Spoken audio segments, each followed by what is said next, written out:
has found himself being hunted by a great white shark, and he caught it all on camera. Check it.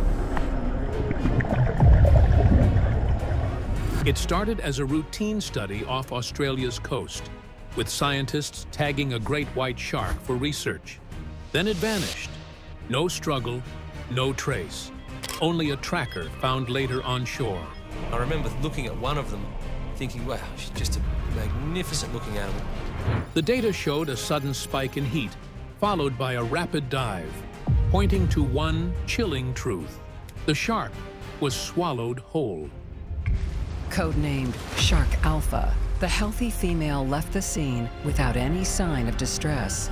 In waters where great whites reign, what predator could overpower them so silently? The question left even seasoned biologists unsettled.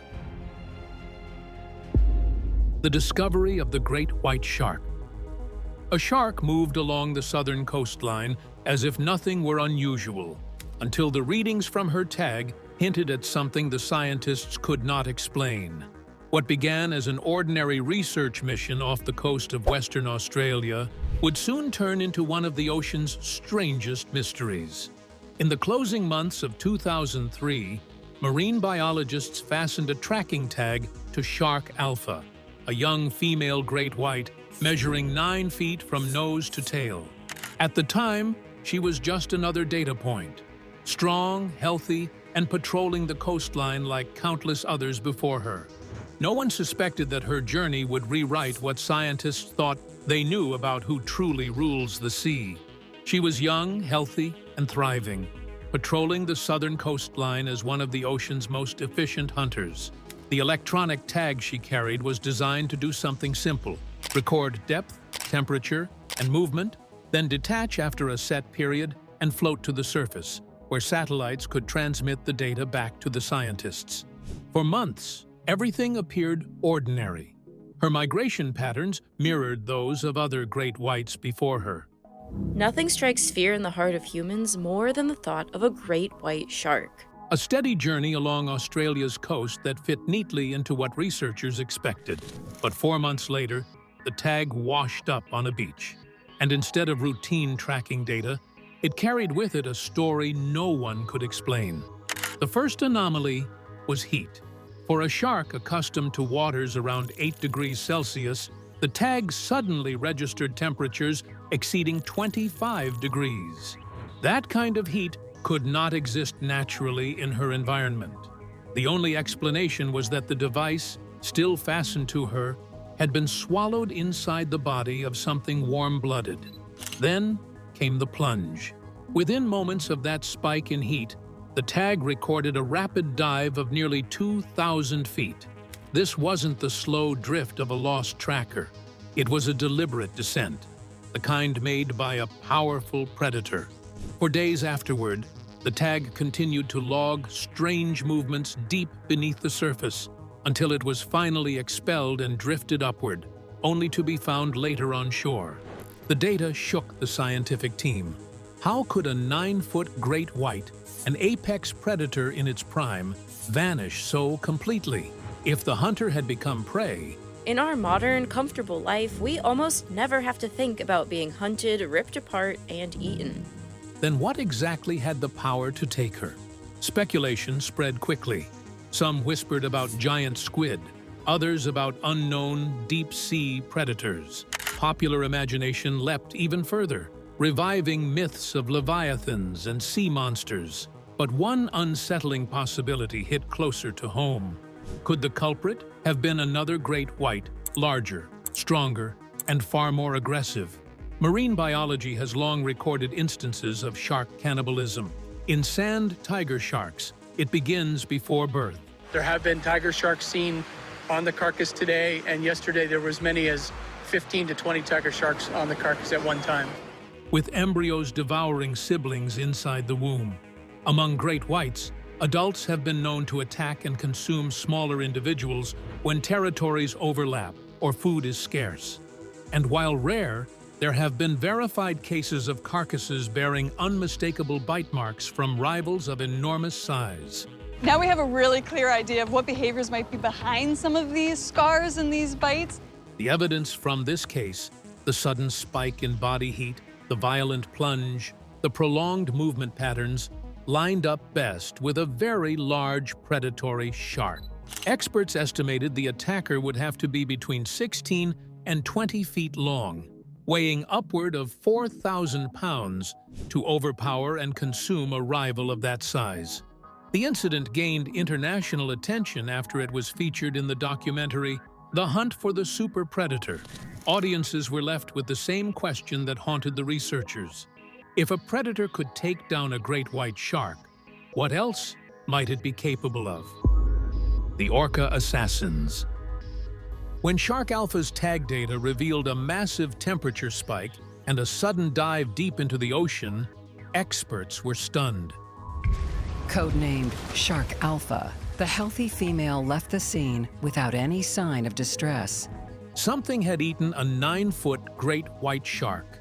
Theories exploded across the scientific community and the media, and one suspect rose to the top: the orca, also known as the killer whale. Orcas are apex predators with brains and teamwork far beyond that of sharks. Unlike the solitary great white, orcas hunt in coordinated pods, communicate with complex calls, and can display eerie precision when killing.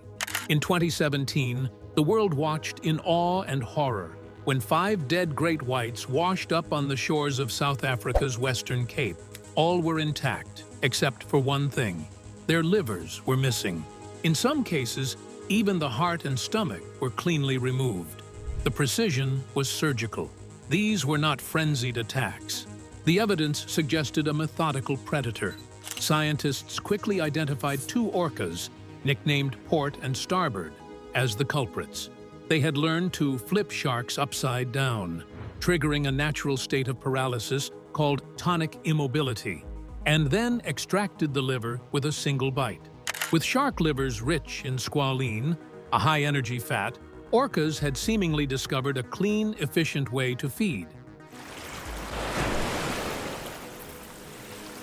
With this real-world context, many assumed orcas could also be behind the death of Shark Alpha, whose tracking tag had surfaced bloodied and damaged, registering a 32 degrees Celsius internal temperature, which is too warm for ocean water. Something warm-blooded had consumed the shark. But that's where the orca theory began to fall apart. First, orcas are large, averaging 20 to 26 feet in length. That's more than twice the size of Alpha. A known orca attack would leave massive trauma and traces of a violent struggle. But Shark Alpha's tag showed no signs of blunt force impact or bone-crushing bite marks associated with orca hunting behavior. There were no known orca pods in the vicinity at the time of the incident. To learn the complicated hunting techniques and other life skills from its mother. In fact, the area off the coast of Australia, where Alpha vanished, has no history of orca predation against sharks, unlike South Africa or California. Second, orcas target the liver and leave the rest of the shark largely untouched. In Shark Alpha's case, the tag indicated the entire body had been consumed, or at least large portions of it. That's not how orcas feed. Their kills are clean and selective, not the full-bodied consumption recorded here. And most critically, temperature analysis from the tracking tag revealed the internal conditions were consistent with being inside another shark, not a mammal. Mammals have higher core body temperatures and more complex digestion, which would produce different thermal signatures. The 32 degrees Celsius reading aligned with the digestive tract of a much larger shark, likely a 16-foot cannibalistic great white. So while orcas have undoubtedly proven themselves capable of killing great whites, the forensic evidence simply didn't fit. Shark Alpha's demise was no coordinated mammalian attack. Megalodon theory. When the orca theory failed, another speculation quickly gripped the public imagination. Megalodon, a prehistoric giant that once ruled the oceans. Many people online started to speculate that it was our first evidence that there is a large shark out there, possibly Megalodon. Could one have survived?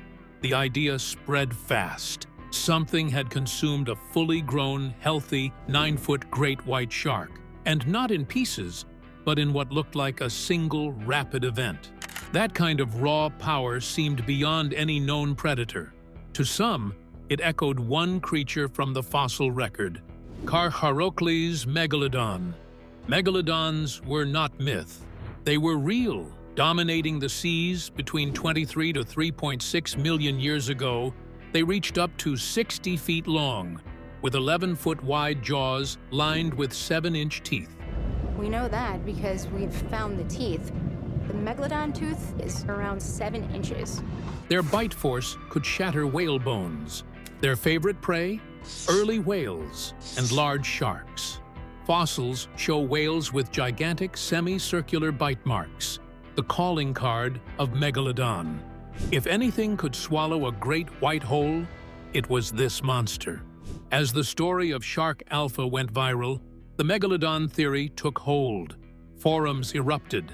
Mockumentaries blurred the line between speculation and science.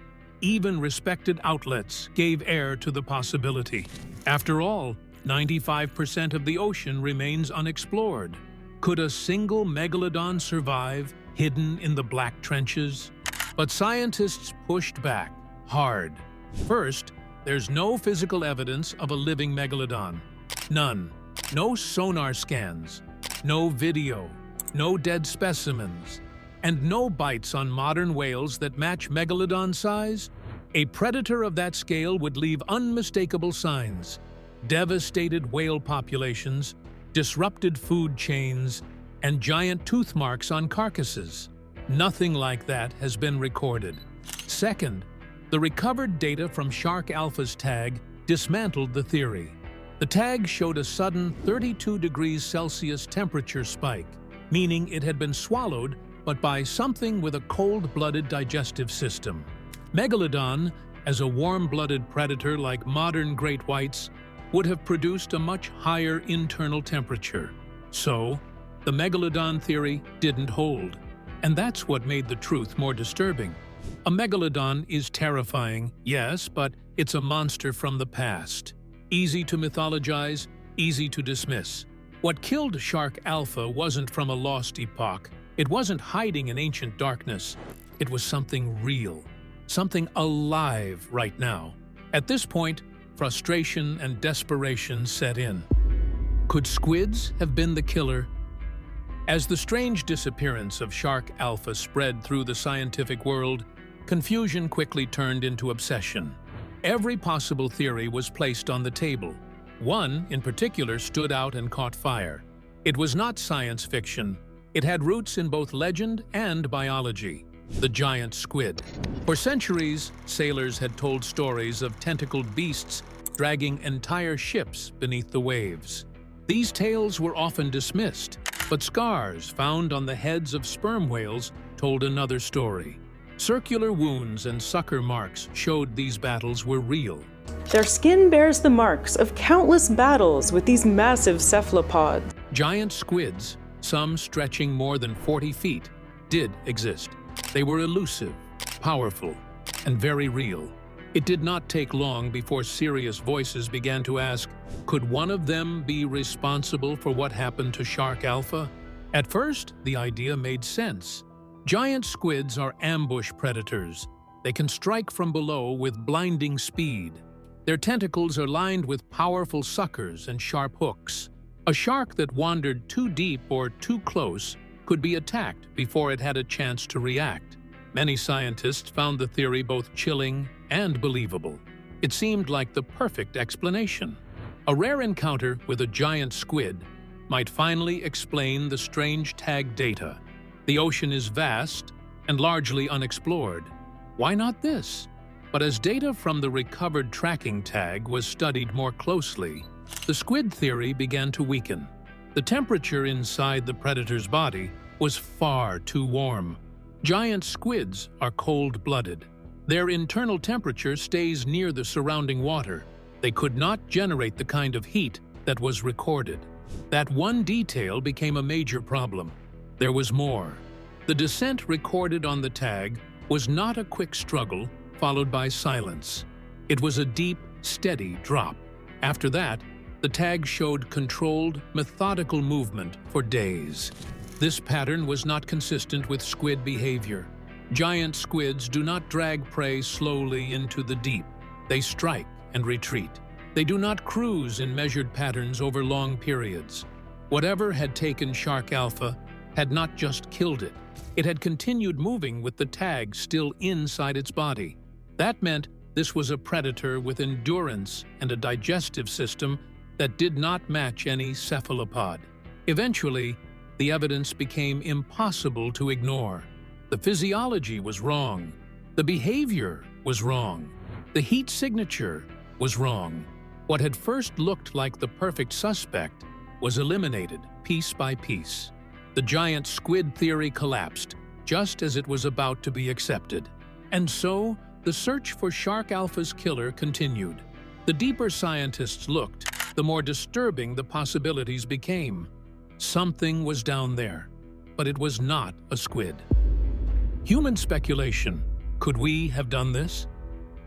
As researchers hunted for explanations of Shark Alpha's disappearance, suspicion turned from ocean predators to human hands. Humans have long inflicted violence on great white sharks. In some places, they were targeted intentionally. In others, they were mutilated or caught accidentally. Could Shark Alpha have been another victim? In one case in South Australia, in the early 2000s, authorities discovered a great white shark washed ashore with its jaw sawed off and its stomach cut open. Investigators found rope marks around its tail. They believed that people may have tied the shark, slaughtered it, and removed parts for illicit trade in body parts. Another verified incident took place in South Africa around 2011 when a fisherman killed a great white shark from the shore in Mossel Bay. The man used a rod and reel to haul the animal in. The shark species was protected, yet he killed it anyway. He was later charged and convicted under local wildlife protection laws. This case marked a rare enforcement of laws meant to shield great whites from harm. There was a third story circulated among some regional researchers and fishermen. It claimed that a great white had been captured, tied to a boat, and had its liver removed while still alive before being discarded. No authorities confirmed this account, and no physical evidence was presented. The story remained an unverified rumor, yet it was dark and disturbing enough to be whispered in scientific circles. These incidents prompted serious questions when Shark Alpha vanished. Could it have been hooked by fishers or killed for parts? Could the tag have slipped into the water and then ended up swallowed by a scavenger? Humans do interfere with sharks in brutal ways. These facts made the theory plausible. But then the data from Shark Alpha's tag told a different story. The tag recorded a sudden spike in temperature. It matched the heat inside a living warm-blooded predator that had ingested it. It recorded a controlled descent of nearly 2,000 feet. No fishing line, no shark kill, no human vessel could produce that pattern. The signature was biological. It did not match any known human-caused scenario. So while humans have brutally harmed great whites in verified incidents, and perhaps worse in rumor, this case did not follow those patterns. It was not our doing. The blind spots of science. Scientists studying the ocean often find themselves limited not by the mysteries of the sea, but by their own assumptions. The case of Shark Alpha exposed this weakness. When the data refused to fit neatly into familiar categories, researchers began to see how often they had been directing their focus toward the wrong suspects or the wrong questions. The problem was not a lack of tools. The problem was how those tools were being used. There are striking examples of this. For centuries, giant squids were dismissed as myth because no one had captured a living specimen. Yet when researchers finally shifted their strategy and placed cameras deep in squid habitats, rather than waiting at the surface, the truth was revealed. The animals had been there all along, but science had been looking in the wrong place. Similarly, orca predation on great whites was overlooked until marine biologists stopped treating the two species as separate actors and began monitoring them together in overlapping habitats. Once that change was made, evidence poured in of orcas killing sharks in highly specialized ways. The behavior had not suddenly appeared. It had simply been ignored. What Shark Alpha's disappearance forced scientists to confront was that they were still falling into the same trap. They were framing their investigations around assumptions of what kind of predator was most likely, rather than letting the evidence guide them to the less obvious answers. The reliance on satellite tags, sonar, and surface observation was valuable but incomplete. These tools could not show the full picture of what happened in the dark depths where most of the ocean's life plays out. The realization was clear. They needed to stop ruling out possibilities too quickly. They needed to collect more long-term behavioral data, not just short bursts from tags that might fail or be lost. They needed to track predator and prey together, not in isolation. They needed to use forensic methods on tag data the same way investigators approach a crime scene, treating every spike and every dive as a clue rather than an anomaly. In short, they had to accept that the answers would not come from fitting the event into old frameworks. They would come from closing gaps they had long ignored. Shark Alpha's disappearance showed that only by changing their approach could scientists hope to uncover the truth hidden in the depths. The CSIRO Project. The task of solving Shark Alpha's disappearance fell to scientists from the Commonwealth Scientific and Industrial Research Organisation, Australia's leading research agency. They had tagged the 9-foot great white in 2003 as part of a broader study on shark movement and survival. When the recovered tag revealed the shocking temperature spike and deep dive, the project team knew they were dealing with something unusual. Now, this is all part of a research project that Todd Battis had the chance to join on an earlier mission in search of great whites. The group was small, but determined. Marine ecologists, tagging specialists, and oceanographers came together to examine the evidence. Their work quickly attracted attention outside of science, and not all of it was supportive. Some mocked them, arguing that they would never be able to explain what had really happened. Others clung to the more sensational theories. Even after scientific evidence had ruled out giant squids and the extinct megalodon, public voices continued to insist that one of those monsters must have been responsible. Many believed the scientists were missing something obvious. Inside CSIRO, the team pressed forward. They understood that speculation was easier than analysis, but only evidence would close the case. They began by carefully re-examining the data from the tag itself. Contender, O-Search, pick me up. Greg has seen the O-Search method of tagging up close, spending time on their ship a few years ago. Every second of the temperature record, every shift in depth, was treated as a clue. They brought in forensic analysts who normally studied ecological crime scenes and applied similar methods to the data. The goal was to reconstruct the sequence of events with as much accuracy as possible. At the same time, the project expanded its tools. The scientists compared the tag readings to vast archives of data from other tagged animals. They looked at satellite tracking records, ocean temperature maps, and known predator behaviors. They examined how other great whites, orcas, and large fish moved when feeding or evading attack. By overlapping these records, they began to see patterns that could either be ruled out or confirmed. The team also relied on collaboration. Specialists in shark physiology, digestion, and deep-sea behavior were consulted to explain anomalies in the temperature and dive data. The case became a puzzle with many pieces, each requiring different expertise. It was a slow process, and criticism never fully faded. But the CSIRO team remained focused. They believed the evidence, if read correctly, would tell the story. And after years of careful study, they were finally approaching the moment where the mystery would be solved. Solving the puzzle. The scientists began with the tag itself. It had recorded every second of Shark Alpha's final moments, Research project. It's great white sharks. It's really relevant to the entire United States and particularly the East Coast. I mean, we're solving the life history puzzle. Showing temperature shifts and depth changes. To understand these numbers, they aligned the tag's data with ocean records from the exact days and hours of the incident. They compared it against sea surface temperatures and the layering of water columns. This gave them a baseline for what normal readings should look like. What stood out was the spike in heat. Instead of showing the cooler temperatures of surrounding seawater, the tag recorded sustained warmth, fluctuating in pulses. These were not random changes. The pattern resembled the contractions and internal heating that take place inside the stomach of a large predatory shark. The scientists could rule out a marine mammal because the temperature never reached the higher, steady levels expected inside a whale or an orca. They also ruled out cephalopods, since squids are cold-blooded and cannot generate heat above the surrounding water.